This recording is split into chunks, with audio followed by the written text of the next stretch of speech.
ça va. Comme ça va, comme ça. Comme ça va, comme ça. Et comme ça va. Comme ça, voilà, comme ça. Comme ça, ouais, comme ça va. Comme ça va. Bonjour. Comment est-ce que tu aimes être réconforté quand tu es contrarié? Euh, Ce qui me réconforte vraiment, c'est la beauté. Je ne peux pas le dire autrement. J'ai eu des grands moments comme tout le monde, des grands moments de tristesse dans ma vie. J'ai jamais été malheureux, c'est pas la même chose. J'ai jamais été malheureux, mais triste, oui. Des séparations, des enterrements, des départs, des choses un peu difficiles à vivre, ça me rend triste. Et ce qui me console vraiment, c'est la beauté. C'est la beauté. J'écoute une musique, il y a beaucoup de morceaux de musique qui me touchent vraiment, et je pleure. Et je pleure pas de tristesse, justement, je pleure touché par la beauté. Et j'adore, je cherche ça. Un paysage peut me consoler beaucoup, vraiment. Et vraiment aussi la beauté d'une femme. Oh, il y avait un moment difficile de ma vie. J'ai été me, j'ai été me réfugier, j'ai habité dans une roulotte, au fin fond de la campagne, quelque part en Belgique. Et un beau jour, en allant faire mes courses dans une grande promenade dans le coin, et que j'ai trouvé une petite épicerie perdue dans une ancienne gare, c'était très beau. Et surtout, l'épicière était très belle. Eh bien, j'allais acheter je sais pas quoi. J'allais à l'épicerie, la regarder et voir ses mains. Et je finissais par trouver une boîte à sardines, comme ça je pouvais lui acheter une boîte à sardines et puis je ressortais du magasin. C'est tout. C'est tout.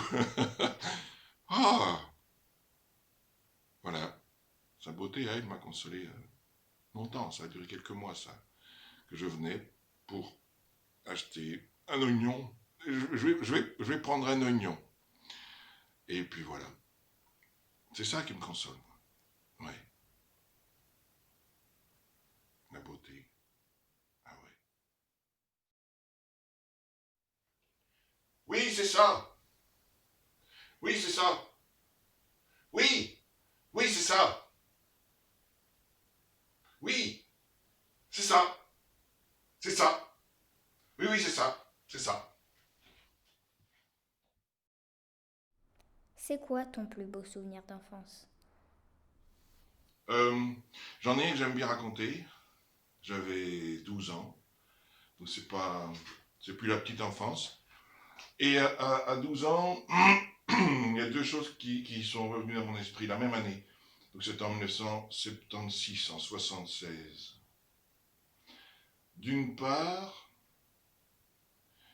il y avait l'examen de fin de trimestre du côté de Noël, décembre, là, de rédaction, au cours de français. Et donc, le prof, quand il distribue les feuilles, tout ça, il dit, voilà, vous pouvez écrire comme vous voulez, il n'y a pas de sujet imposé, et vous pouvez écrire soit en prose, soit en vers. Alors je me suis dit, super, la moitié de la classe écrira en vers et l'autre moitié en prose, ça me semble juste proportionné. Et j'étais parti sur un texte, voilà, j'ai écrit un poème. Je me souviens de quelques mots. La guerre éclate, un homme s'avance. Arrêtez, arrêtez. Sur une potence, plus tard il est retrouvé. C'était un extrait de. Et puis finalement, il fallait arrêter de se battre, mais que ce soit une décision commune, quoi. Tous ensemble, on s'arrête. Puis voilà. Mais ce texte-là, je me rappelle du jour de la remise des corrections. Le prof commence par des gens qui ont peu de points. Les 5 sur 20, les 6 sur 20, puis les 10 sur 20, puis les 12 sur 20, puis les 15, les 16, ça. Et puis il arrive aux élèves qui ont 18 ou 19 sur 20, il a donné toutes les feuilles et dit voilà. Et moi j'ai pas reçu ma feuille. Donc je lève la main, de petit garçon de 12 ans, en disant monsieur, vous m'avez oublié, j'ai pas reçu ma feuille. Et il dit non, non, non, non, non, non, j'ai pas oublié. Il a une mention spéciale pour le seul élève qui a écrit en vert. 21 sur 20. Et il m'a remis ma rédaction. 21 sur 20 parce qu'il n'y avait pas de faute et parce qu'il y avait une mention. Il voulait faire remonter ma moyenne et tout. Ouf, c'était très touchant ça. Et tu parles d'un début pour un poète, c'est pas mal quand tu as 12 ans. Et la même année, tout à fait autre chose, un autre souvenir, mais dans le même collège, on avait à la cantine des repas préparés qui étaient industriels et servis dans des barquettes aluminium. Il y avait une barquette de sauce, une barquette de viande industrielle, une barquette de purée de merde, barque. Vraiment pas bon. Et comme je n'étais pas très content, je trouvais ça mauvais, j'ai été écrire sur les murs à la craie « Les dîners sont mauvais. Les dîners sont dégueulasses. » Je me rappelle, sur les murs de la cour de récréation. Jusqu'à ce qu'un prof, un surveillant me voie évidemment. Et il m'a dit, il était derrière moi, il m'a dit « C'est vrai? Ah, ça m'a fait peur. C'est vrai, les dîners sont mauvais? » Oui, je dis oui. Allez, effacez-moi ça et on n'en parle plus. Donc c'était à la craie, donc j'ai effacé. Mais je me retrouve maintenant, voilà, 40 ans plus tard, à écrire de la poésie contre la guerre ou contre ce qui me bouscule, et à l'écrire sur les murs. Voilà, à 12 ans.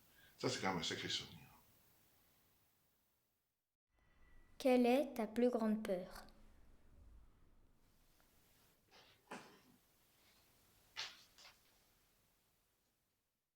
Je sais pas. J'ai pas facilement peur, en fait. Mais j'ai une peur, c'est de perdre mes textes. Si un jour l'ordinateur qui contient mes textes disparaît, je serai très mal. Je les imprime assez souvent. Je fais comment on dit, des backups pour les conserver ailleurs. Mais ça me ferait mal. Perdre mes textes, ça me ferait mal. Donc j'ai un peu peur de ça. Mais j'ai pas beaucoup de peur dans la vie, en fait. J'ai pas beaucoup de peur. Je fais... je sais pas. Je sais pas. Je crois que je n'ai pas... C'est ça. J'ai pas conscience du danger. C'est pour ça que j'ai pas peur. J'ai pas conscience du danger, donc je le fais, c'est tout. J'ai absolument pas peur d'aller coller dans la rue, de dire des choses, d'écrire sur les murs. Oui, parce que j'ai pas conscience du danger. Et quand j'ai conscience du danger, je le fais pas, c'est tout. J'irai pas grimper sur un mur trop haut ou plonger ou faire du parachute, ça me dit rien du tout de faire du saut à l'élastique, là, ça me dit rien, parce que j'ai peur, je le fais pas, c'est tout. C'est drôle les peurs. C'est étrange les peurs. Est-ce que tu peux te décrire en 3 mots? Barbu, perdu, convaincu. 3 mots. En fait, en fait, en fait, en fait, en fait, non, pas du tout. En fait, oui. En fait, avant, mais après, non. Tu vois? Je crois. Hmm. C'est quoi ton souvenir le plus fort d'atelier de poésie avec des enfants? Je sais pas, je sais pas, je sais pas, je sais pas, je sais pas, je sais pas, je sais pas, je sais pas, je sais pas. Je sais pas. De toute façon, je sais pas. Alors, je sais pas. Je sais pas parce que je n'ai jamais donné d'atelier de poésie pour les enfants. Voilà le secret. Par contre, j'ai un autre souvenir qui me plaît beaucoup. C'est un souvenir d'atelier de poésie avec un poète qui s'appelle Dominique Masseau. Et avec lui, j'ai travaillé toute une journée sur les ingrédients, les noms d'ingrédients un peu bizarres dans les médicaments. Et le soir même, on a été collé en ville. On était dans une ville près de chez lui, le long de la Loire. Et on a collé sur les murs du collège de la ville, contient, deux points, eau, Roundup.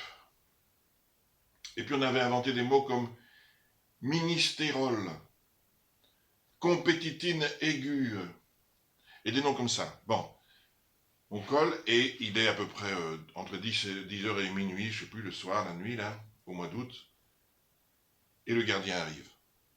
Le gardien arrive et il nous dit « Qu'est-ce que vous faites là ?» On n'est pas des taggeurs de 20 ans, évidemment, on est deux vieux de la cinquantaine passée et on colle sur des murs, ce qui n'est pas normal, donc le bonhomme n'a pas pu se fâcher.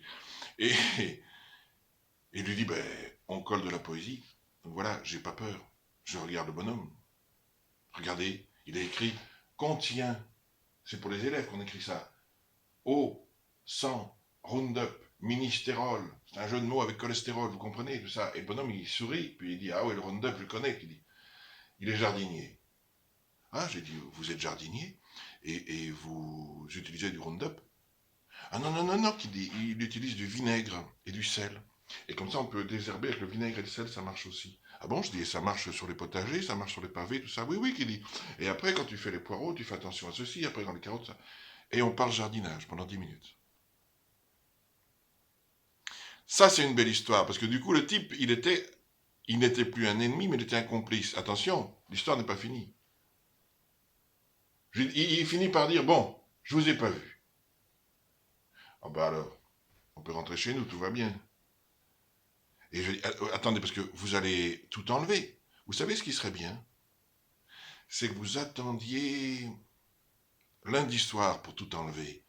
Comme ça, les élèves, lundi à la rentrée, 1er septembre, ils pourront voir la poésie qui est affichée. Et il dit non, ah ben non, ah ben non, ah ben non, pas lundi. Je vais l'enlever mardi soir, comme ça les premières peuvent le voir aussi. Et là, on a gagné. Point de vue, tu en dis quoi? Oui, point de vue, ça peut vouloir dire point comme en typographie, un point. Ça parle bien d'écriture. On peut aussi imaginer que le mot point est une négation. Il y a point de vue. Il y a point de vue d'ici. On voit point. Et le mot vue, ça me fait penser aux longues vues pour admirer le paysage. Là, pour le moment, c'est l'hiver. Les paysages sont tout nus. Point de vue.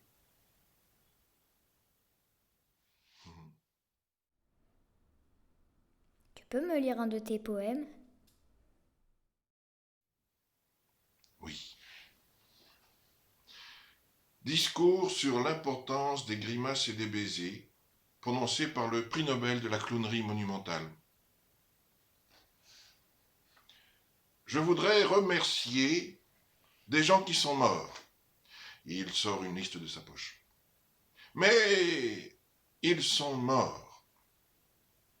Il jette le papier.